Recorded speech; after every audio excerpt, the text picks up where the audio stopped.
The plans of correspondence, as above, so below, as below, so above. The great second hermetic principle embodies the truth that there is a harmony, agreement, and correspondence between the several plans of manifestation, life, and being. This truth is a truth because all that is included in the universe emanates from the same source, and the same laws, principles, and characteristics apply to each unit, or combination of units of activity, as each manifests its own phenomena upon its own plan.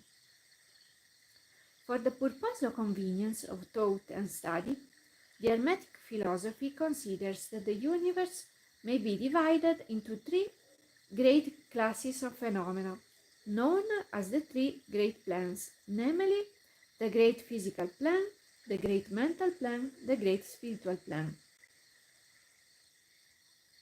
These divisions are more or less artificial and arbitrary, for the truth is that all of the three divisions are but ascending degrees of the great scale of life, the lowest point of which is undifferentiated matter, and the highest point that of spirit.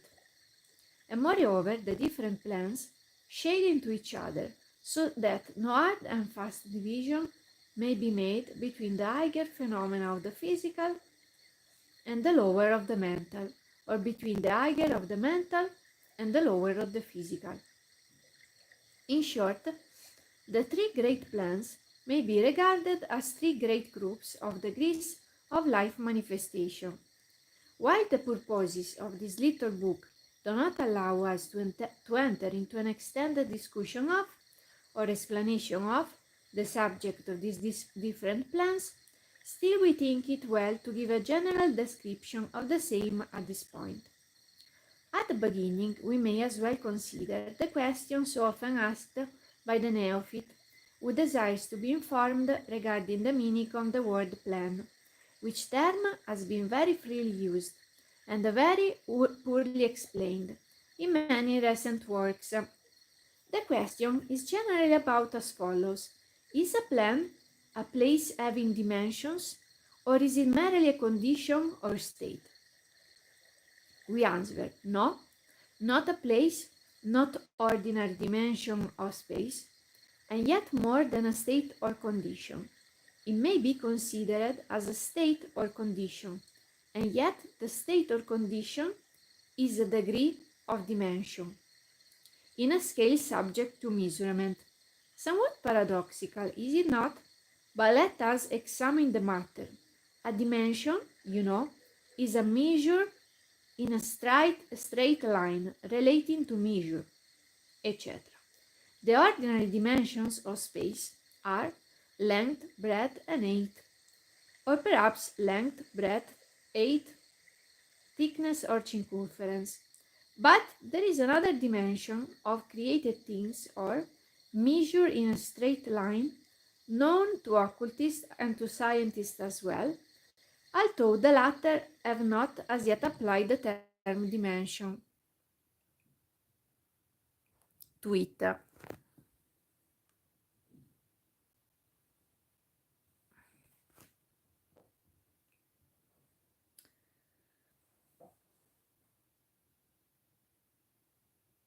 In this new dimension,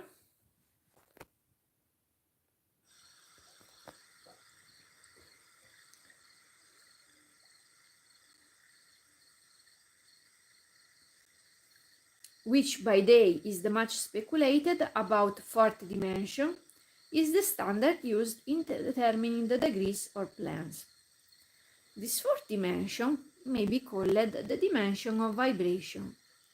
It is a fact well known to modern science, as well as to the Hermetists who have embodied the truth in their third Hermetic principle, that everything is in motion, everything vibrates, nothing is at rest. From the highest manifestation to the lowest, everything and all things vibrate. Not only do they vibrate at different rates of motion, but as in different directions and in a different manner. The degrees of the rate of vibrations constitute the degrees of measurement on the scale of vibrations. In other words, the degrees of the fourth dimension. And these degrees form what occultists call planes. The higher the degree of rate of vibration, the higher the plane, and the higher the manifestation of life occupying that plane. So that while a plane is not a place, nor yet a state or condition, yet it possesses qualities common to both. We shall have more to say regarding the subject of the scale of vibrations in our next lessons, in which we shall consider the hermetic principle of vibration. You will kindly remember, however, that the three great planes are not actual divisions of the phenomena of the universe, but merely arbitrary terms used by Hermetists in order to aid in the thought and study of the various degrees and forms of universal activity and life. The atom of matter, the unit of force, the mind of man, and the being of the archangel are all but degrees in one scale, and are fundamentally the same. The difference between solely a matter of degree and rate of vibration. All are creations of the all and have their existence solely within the infinite mind of the all. The Hermetists subdivide each of the three great planes into 7 minor planes, and each of these latter are also subdivided into 7 subplanes, all divisions being more or less arbitrary, shading into each other, and adopted merely for convenience of scientific study and thought.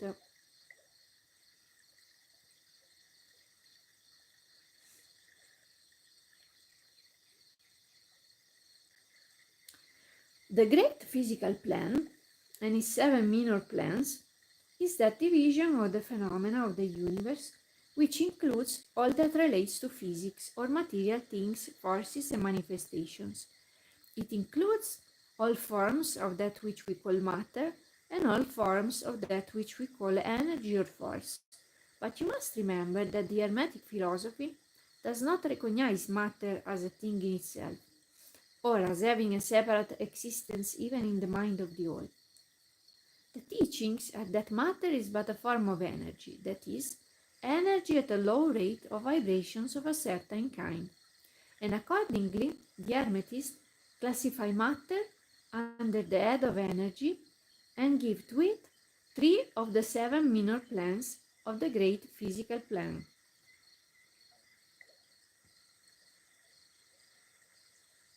The 7 minor physical planes are as follows: the plane of matter, another plane of matter, another plane of matter, the plane of ethereal substance, the plane of energy, energy, and energy. The plane of matter comprises the forms of matter in its forms of solids, liquids, and gases, as generally recognized by the textbooks on physics. The plane of matter B comprises certain higher and more subtle forms of matter, of the existence of which modern science is but now recognizing, the phenomena of radiant matter, in its phases of radium, etc., belonging to the lower subdivision of this minor plane. The plane of matter C comprises forms of the most subtle and tenuous matter, the existence of which is not suspected by ordinary scientists. The plane of ethereal substance comprises that which science speaks of as the ether, a substance of extreme tenuity and elasticity, pervading all universal space and acting as a medium for the transmission of waves of energy such as light, heat, electricity, etc. This ethereal substance forms a connecting link between matter, so-called, and energy, and partakes of the nature of each.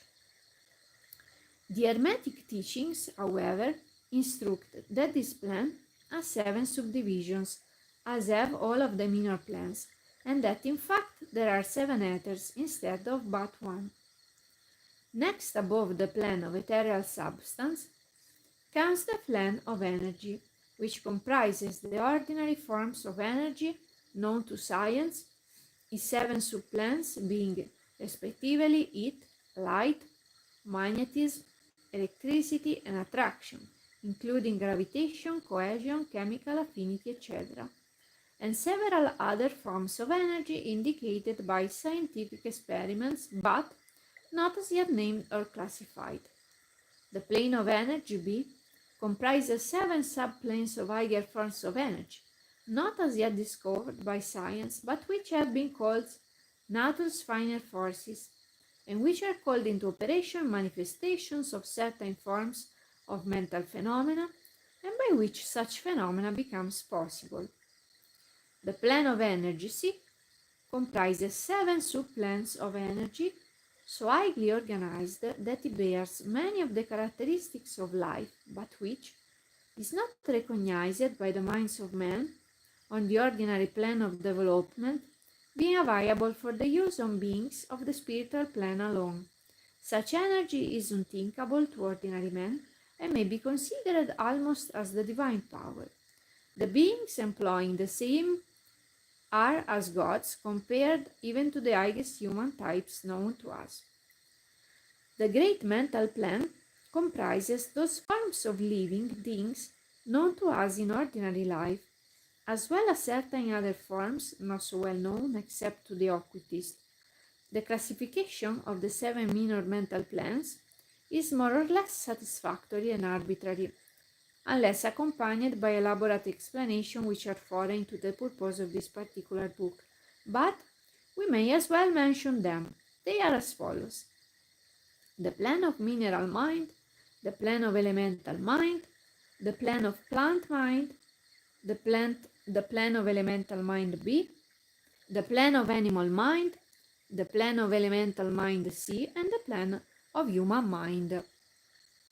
The plane of mineral mind comprises the states or conditions of the units or entities or groups and combinations of the same which animate the forms known to us as minerals, chemicals, etc. These entities must not be confounded with the molecules, atoms, and corpuscles themselves, the latter being merely material bodies or forms of these entities, just as a man's body is but his material form and not himself. These entities may be called souls in one sense, and are living beings of a low degree of development, life, and mind, just a little more than the units of living energy, which comprise the higher subdivision of the highest physical plane. The average mind does not necessarily attribute the possession of mind, soul, or life to the mineral kingdom, but all occultists recognize the existence of the same, and modern science is rapidly moving forward to the point of view of the hermetic in this respect. The molecules, atoms, and corpuscles have their loves and hates, likes and dislikes, attractions and repulsions, affinities and non-affinities, etc. And some of the more daring of modern scientific minds have expressed the opinion that the desire and will, emotions and feelings of the atoms differ only in degree from those of men. We have no time or space to argue this matter here. All occultists know it to be a fact, and others are referred to some of the more recent scientific works for outside corroboration. There are the usual 7 subdivisions to this plan.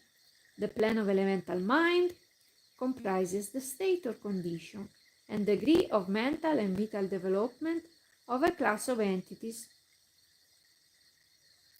unknown to the average man, but recognized by two occultists. They are invisible to the ordinary sense of man, but nevertheless exist and play their part of the drama of the universe. Their degree of intelligence is between that of the mineral and chemical entities on the one hand, and of the entities of the plant kingdom on the other.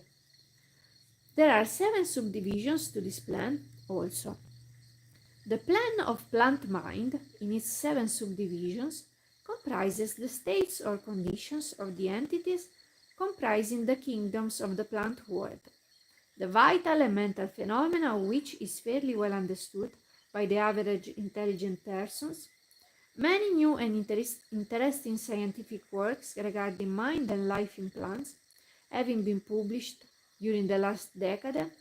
Plants have life, mind and souls, as well as have the animals, man and superman. The plan of elemental mind, B, in its 7 subdivisions, comprises the states and conditions of a higher form of elemental or unseen entities, playing their part in the general work of the universe, the mind and life of which form a part of the scale between the plane of plant mind and the plane of animal mind, the entities partaking of the nature of both. The plan of animal mind, in its 7 subdivisions, comprises the states and conditions of the entities, beings, or souls animating the animal forms of life, familiar to us all. It is not necessary to go into details regarding this kingdom or plan of life, for the animal world is as familiar to us as is our own. The plan of elemental mind, C, in its 7 subdivisions, comprises those entities or beings, invisible as are all such elemental forms, which partake of the nature of both animal and human life in a degree and in certain combinations. The highest forms are semi-human in intelligence. The plan of human mind, in its 7 subdivisions, comprises those manifestations of life and mentality which are common to man in its various grades, degrees, and divisions. In this connection, we wish to point out the fact that the average man of today occupies but the 4th subdivision of the plan of human mind, and only the most intelligent have crossed the borders of the 5th subdivision.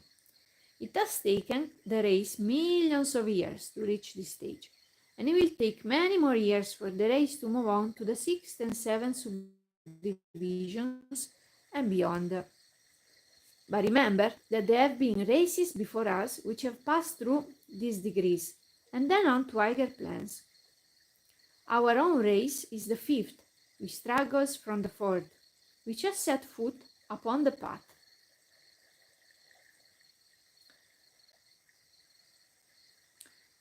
And then there are a few advanced souls of our own race who have outstripped the masses and who have passed on to the 6th and 7th subdivision, and some few being still further on. The man of the 6th subdivision will be the Superman. He of the 7th will be the Overman. In our consideration of the 7 minor mental plans, we have merely referred to the 3 elementary plans in a general way.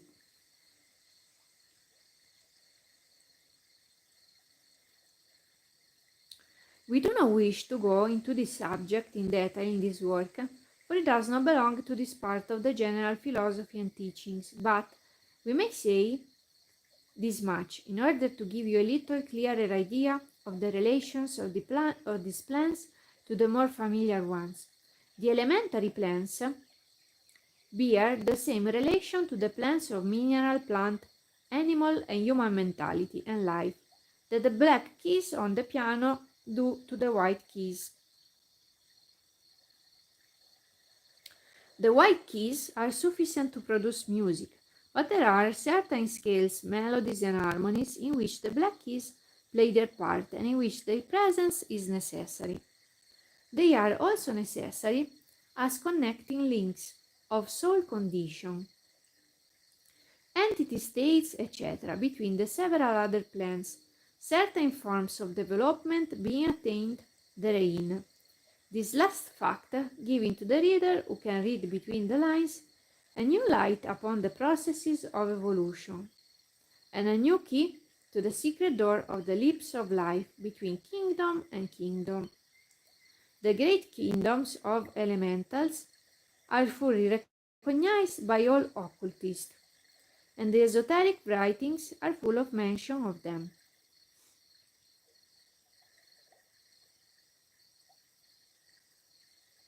The readers of Bulwer's Zanoni and similar tales will recognize the entities inhabiting these planes of life.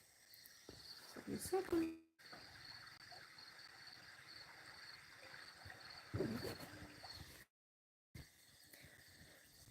Passing on from the great mental plane to the great spiritual plane, what shall we say?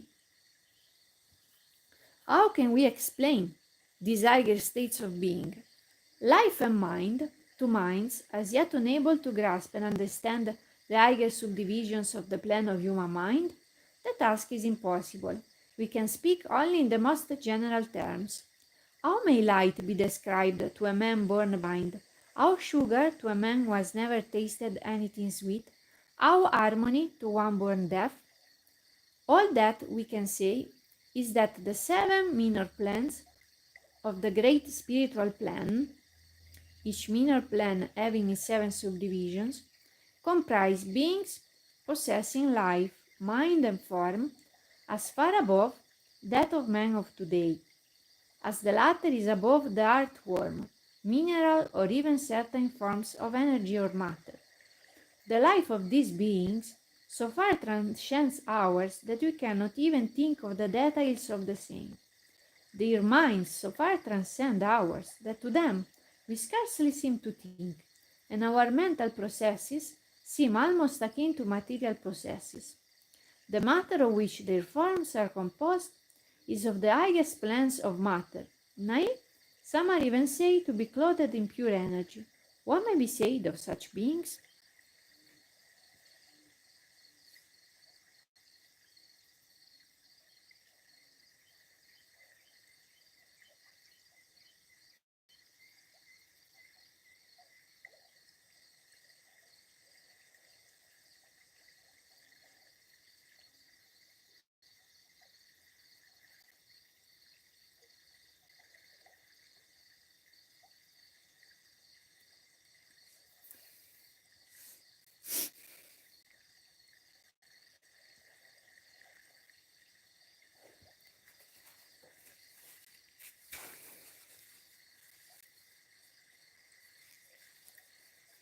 Excuse me a second.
Okay. On the 7 minor planes of the great spiritual plan exist beings of whom we may speak as angels, archangels, demigods. On the lower mind planes dwell those great souls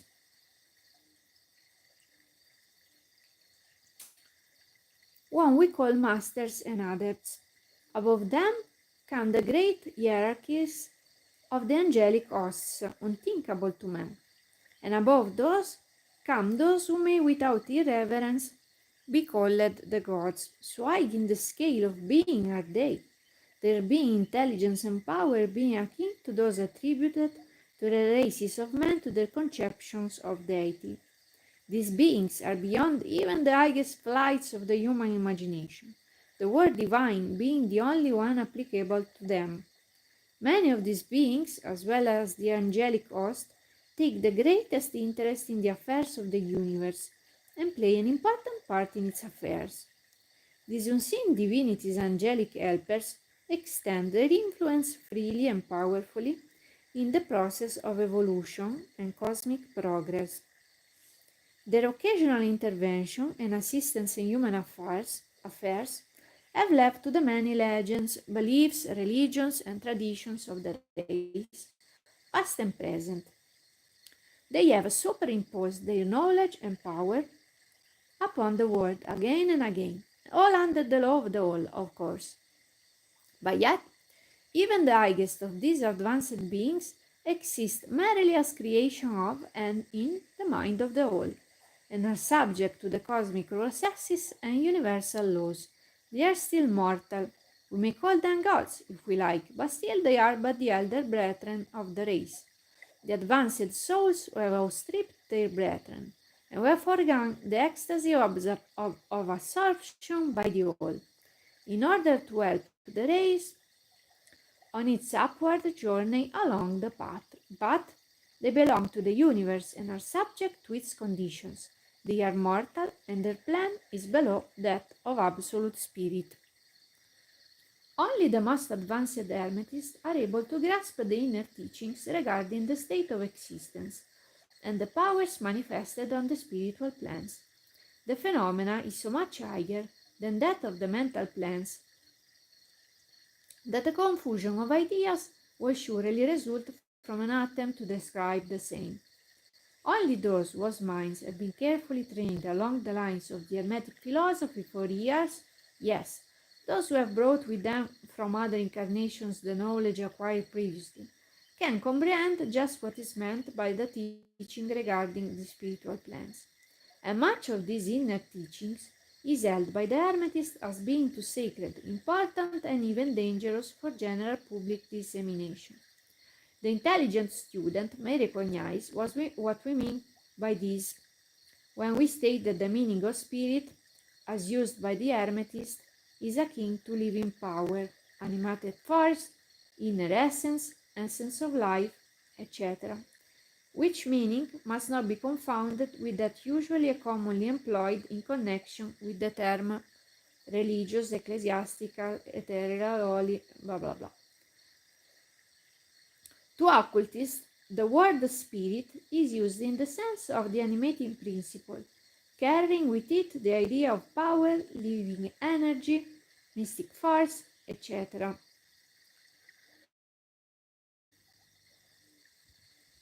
And occultists know that which is known to them as spiritual power may be employed for evil as well as good ends, in accordance with the principle of polarity, a fact which has been recognized by the majority of religions in their conceptions. And so, the knowledge regarding these plans has been kept in the Holy of Holies, in all esoteric fraternities and occult orders, in the secret chamber of the temple. But this may be said here that those who have attained high spiritual powers and have misused them have a terrible fate in store for them, and the swing of the pendulum or it will inevitably swing them back to the furthest scream of material existence, from which point they must retrace their steps spiritward, along the weary rounds of the path. but always with the added torture of having always with them a lingering memory of the heights from which they fell owing to their evil actions. The legends of the fallen angels have a basis in actual facts, as all advanced occultists know. The striving for selfish power on the spiritual planes inevitably results in the selfish soul losing its spiritual balance and falling back as far as it had previously risen. But to even such a soul, the opportunity of a return is given, and such souls make the return journey, paying the terrible penalty according to the invariable law. In conclusion, we again remind you that according to the principle of correspondence, which embodies the truth as above so below, as below so above, all of the seven hermetic principles are in full operation on all of the many planes, physical, mental, and spiritual. The principle of mental substance, of course, applies to all the planes, for all are held in the mind of the all.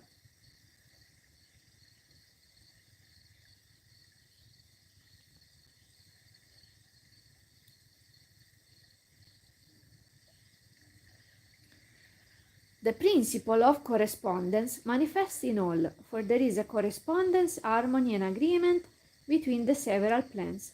The principle of vibration manifests on all planes. In fact, the very differences that go to make the planes arise from vibration, as we have explained. The principle of polarity manifests on each plane, the extremes of the poles being apparently opposite and contradictory.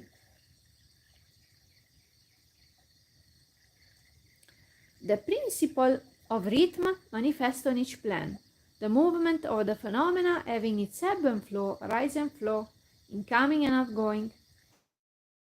The principle of cause and effect manifests on each plane, every effect having its cause and every cause having its effect. The principle of gender manifests on each plane, the creative energy being always manifest, and operating along the lines of its masculine and feminine aspect. As above, so below, as below, so above. These centuries old hermetic axiom embodies one of the great principles of universal phenomena.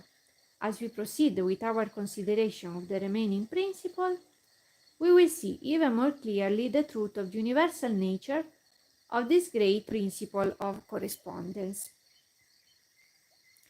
We are arrived at chapter 9, vibration. Nothing rests, everything moves, everything vibrates, and I take a little pause. You can still enjoy the view.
Okay, let's go with this chapter that is here in short.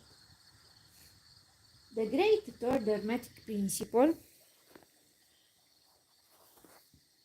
put it near to me so you hear the voice better.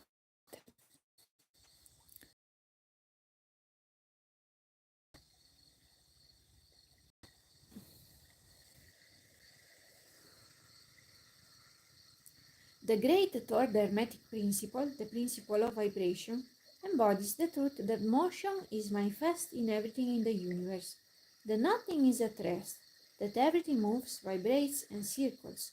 This hermetic principle was recognized by some of the early Greek philosophers when in their systems, but then for centuries it was lost sight of by the thinkers outside of the hermetic ranks. But in the 19th century, physical science rediscovered the truth, and the 20th century scientific discoveries have added additional proof of the correctness and truth of this centuries-old hermetic doctrine.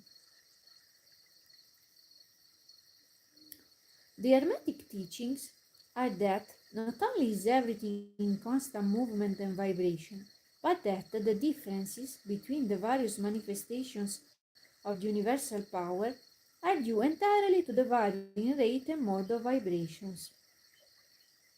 Not only this, but that even the all in itself manifests a constant vibration of such an infinite degree of intensity and rapid motion that it may be practically considered as at rest. The teachers directing the attention of the students to the fact that even on the physical plane, a rapidly moving object, such as a revolving wheel, seems to be at rest. The teachings are to be effect that spirit is at one end of the pole of vibration, the other pole being certain extremely gross forms of matter. Between these two poles has proven that all that we call matter and energy are but modes of vibratory motion, and some of the more advanced scientists are rapidly toward the positions of the occultists who hold that the phenomena of mind are likewise modes of vibration or motion. Let us see what science has to say regarding the question of vibrations in matter and energy. In the first place, science teaches that all matter manifests in some degree the vibrations arising from temperature or heat. Be an object cold or hot, but being but degrees of the same things, it manifests certain heat vibrations, and in that sense is in motion and vibration. Then all particles of matter are in circular movement from corpuscle to suns. The planets revolve around suns, and many of them turn on their axis. The suns move around greater central points, and these are believed to move around still greater, and so on ad infinitum. The molecules of which the particular kinds of matter are composed are in a state of constant vibration and movement around each other and against each other. The molecules are composed of atoms, which likewise are in a state of constant movement and vibration. Even my head is spinning now. The atoms are composed of corpuscles, sometimes called electrons, ions, etc., which also are in a state of rapid motion, revolving around each other, and which manifest a very rapid state and mode of vibration. And so we see that all forms of matter manifest vibration in accordance with the hermetic principle of vibration. And so it is with the various forms of energy. Science teaches that light, heat, magnetism, and electricity are but forms of vibratory motion connected in some way with and probably emanating from the ether. Science does not as yet attempt to explain the nature of the phenomena known as cohesion, which is the principle of molecular attraction, nor chemical affinity, which is the principle of atomic attraction, nor gravitation, the greatest mystery of the three, which is the principle of attraction by which every particle or mass of matter is bound to every other particle or mass. These three forms of energy are not as yet understood by science, yet the writers incline to the opinion that these two are manifestations of some form of vibratory energy, a fact which the Hermetists have held and taught for ages past. The universal ether, which is postulated by science without its nature be understood clearly, is held by the Hermetists to be but a higher manifestation of that which is erroneously called matter.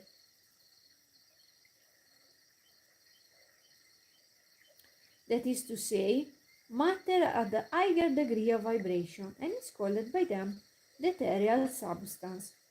The Hermetists teach that this ethereal substance is of extreme tenuity and elasticity, and pervades universal space, serving as a medium of transmission of waves of vibratory energy such as heat, light, electricity, magnetism, etc. The teachings are that the ethereal substance is a connecting link between the forms of vibratory energy known as matter on the one hand and energy or force on the other, and also that it manifests a degree of vibration in rate and mode entirely its own. Scientists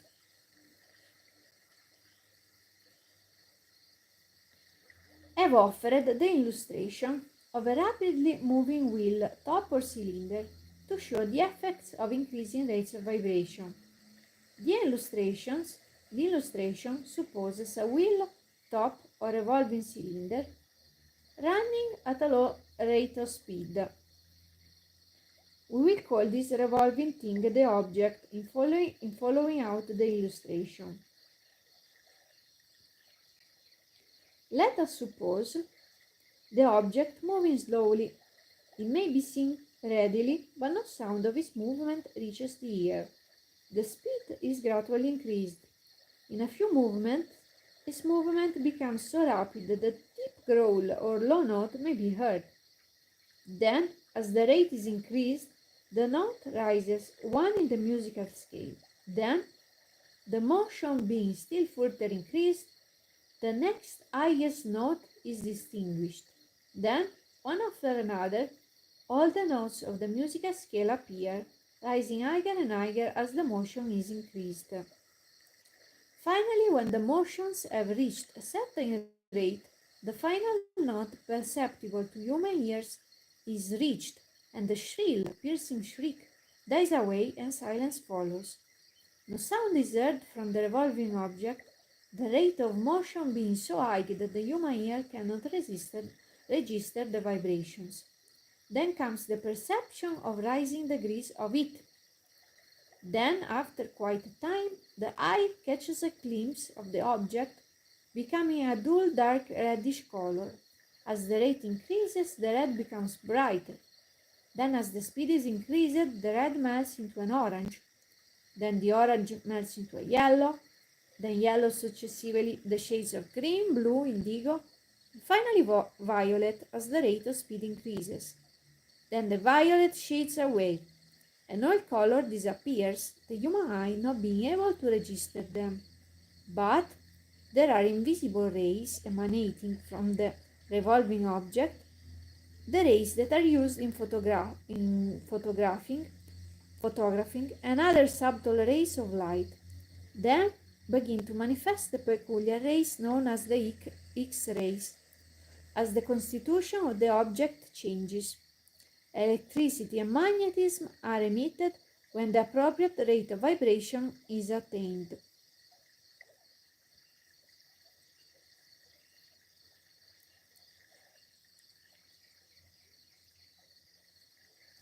When the object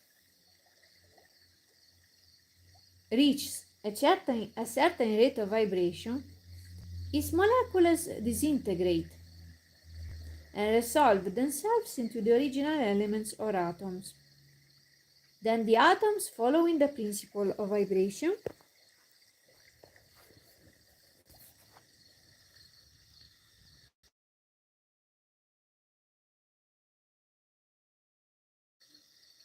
of which they are composed. And finally, even the corpuscles disappear, and the object may be said to be composed of the ethereal substance. Science does not dare to follow the illustration further, but the Hermetists teach that if the vibrations be continually increased, the object will mount up the successive state of manifestation and will in turn manifest the various mental stages, and then on spiritual until it will finally re-enter the all, which is absolute spirit. The object, however, would have ceased to be an object long before the stage of ethereal substance was reached, but otherwise the illustration is correct inasmuch as it shows the effect of constantly increased rates and modes of vibration.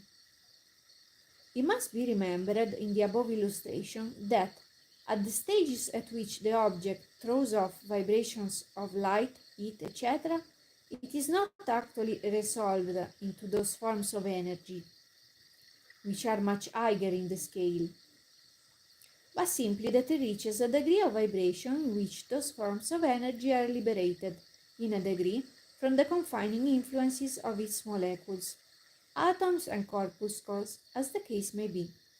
These forms of energy, although much higher in the scale than matter, are imprisoned and confined in the material combinations, by reason of the energies manifesting through and using material forms, but thus becoming entangled and confined in the creations of material forms, which to an extent is true of all creations, the creating force becoming involved in its creation. But the Hermetic teachings go much further than do those of modern science. They teach that all manifestation of thought, emotion, reason, will, or desire, or any mental state or condition are accompanied by vibrations, a portion of which are thrown off and which tend to affect the minds of other persons by induction.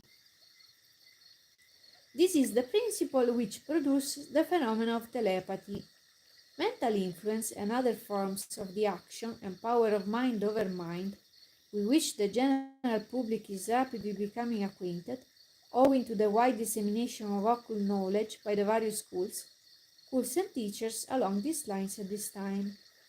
Every thought, emotions, or mental state has its corresponding rate and mode of vibration, and by an effort of the will of the person or of other persons, this mental state may be reproduced, just as a musical tone may be reproduced by causing an instrument to vibrate at a certain rate, just as color may be reproduced in the same way. By a knowledge of the principle of vibration, as applied to mental phenomena, one may polarize his mind at any degree he wishes, thus gaining a perfect control over his mental state, its moods, etc.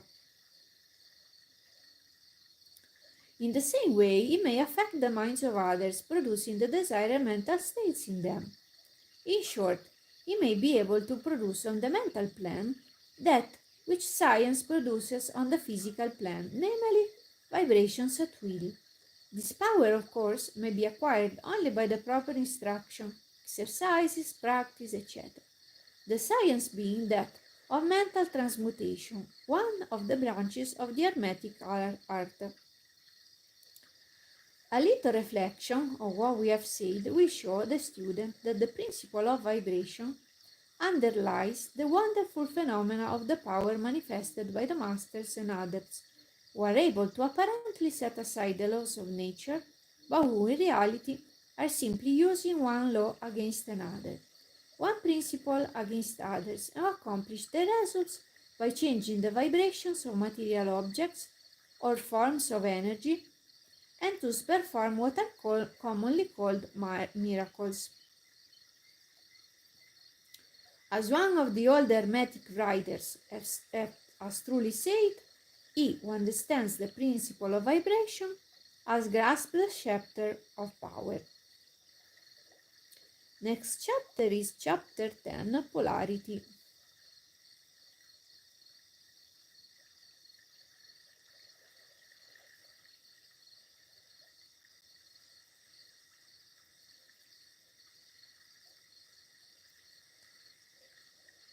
But again I will take a pause because I need rest after a little bit.